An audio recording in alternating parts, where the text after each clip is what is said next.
Hey there, McGinn. Welcome back. It's Mr. Lohn, and we get to jump into another read aloud here in a moment. Once again, Miss Horvath has helped me out, giving me a copy of the much awaited Big Cheese.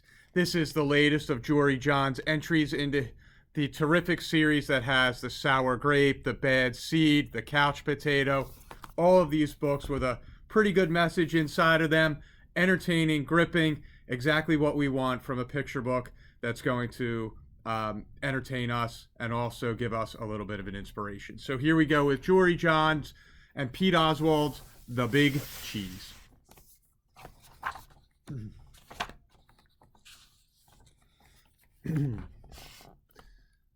They call me Cheese, the Big Cheese. Oh, say it with me, please. The Big Cheese. Ta-da! You better believe it. That's right, folks. I'm the biggest, cheesiest piece of cheddar around. I'm really something to behold. Take a good look at me. Are you seeing what I'm seeing? Have you ever observed a more impressive cheese in your life? It's not just my stature either. It's my presence, my vibe, the energy I emanate, the excitement I exude. It's the way I fill a room, or a theater, or a stadium. Wherever I go, I cause a fuss. Heads turn, jaws drop, gasps are audible. That's why they call me Cheese. Oh, say it with me, please. The Big Cheese. Ta-da! You better believe it. How did I get such a good, or should I say Gouda, reputation? Well, I wasn't always a big shot. I grew up on a crowded platter in a tiny kitchen. I was an unremarkable little curd. We lived quiet lives of pasteurization. But I wasn't happy with the status quo. Oh no. I wanted to make a big old name for myself. So I resolved to become a big cheese. I wanted the praise, the cheers, the spotlight, the attention, the ovations, the celebrations. I set to work. And before long, I was on the fast track to success. I dressed to impress. I shredded the competition. I stole every show. And then I'd brag nonstop to anyone who'd listen. Hey, did you see me score that goal while I was literally yawning? What was the secret to my success? Well, I stuck to the things I was good at. That way, I couldn't possibly fail. Did it get a little boring, never trying anything new? I suppose. But it didn't matter, as long as everyone agreed that I was, say it with me, please, the Big Cheese.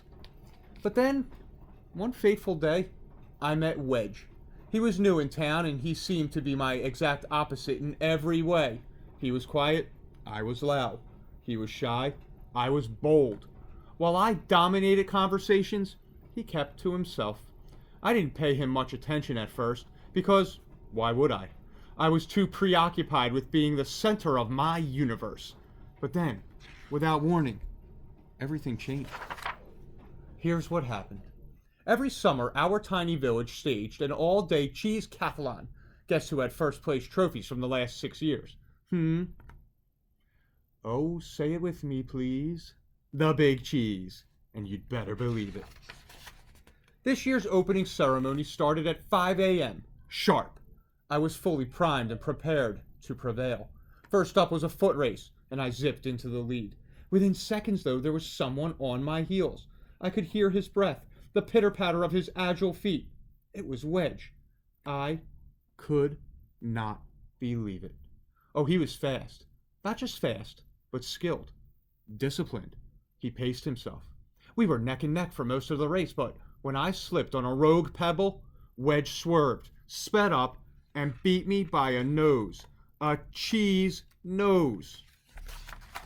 For the first time, I'd come in second place. Oh, the indignity. But there was no time to sulk because the next leg of the competition had already started. It was a game of chess. Before I could blink or think, Wedge had taken my king in 4 moves, and while I was busy protesting to the judges, he'd already moved on. The following events were a blur of loss after humiliating loss. In hat making, shepherding, bread buttering. It turned out that Wedge was quietly excellent at everything. Even when he won, though, he didn't gloat. He was so humble. It was odd. It was disconcerting. It was absolutely baffling. Finally, I watched in dismay as Wedge trounced me one last time, and the day came to a bitter end. Well, bitter for me at least. I went through every possible emotion. No, until I'd finally exhausted myself. And as I lay in the muck, I heard a thunderous voice making the dreaded announcement. First place goes to newcomer Wedge Wedgman. The crowd roared its approval. What had just happened? It was honestly hard to fathom. I closed my eyes. Suddenly, inexplicably, I felt a sense of calm come over me. I listened to my breathing, to the steady beating of my heart. Yes, I had lost. Again, and again, and again. But after all that, I actually felt okay. Relieved, even. I suddenly knew that my world wasn't going to crumble. I picked myself up. I dusted myself off. And I headed home. Before too long, I spotted Wedge. He wasn't busy celebrating or bragging. He was just watching the stream go by. He looked content. And we chatted for a bit. It turned out that Wedge had a fascinating life story. I found myself getting caught up in a great conversation. A conversation that wasn't all about me. That day I realized something. Maybe it didn't matter if I wasn't the best at everything. In fact, perhaps it was healthy for me to lose for once. And sure, my ego was bruised in the short term. But over time, I gained some perspective on what's really important. Losing taught me about empathy and humility. It showed me that I'd become so focused on winning that I was missing out on the joy of participating. And it helped me see that I can live with defeat, even if I get a bit angry or frustrated at first. These days, I'm not trying to worry about whether I win or lose. I don't have to impress everyone all the time. I let others have the spotlight. And I've taken up some new hobbies just for me. Yes, I'm trying to be a better wheel of cheddar. So now when I brag about something, well, I mostly brag about my friends. Oh, did you see that? What a move! Because it turns out that anyone, from a crumb of gorgonzola to a fleck of feta to an unassuming wedge of brie, can be, oh, say it with me, please, the big cheese. You'd better believe it. So, boys and girls, I hope you enjoyed that new addition to the Jory John collection. Love the little message there that the book contained. I will see you back for another read aloud tomorrow. You have a terrific night, McGinn. Bye-bye.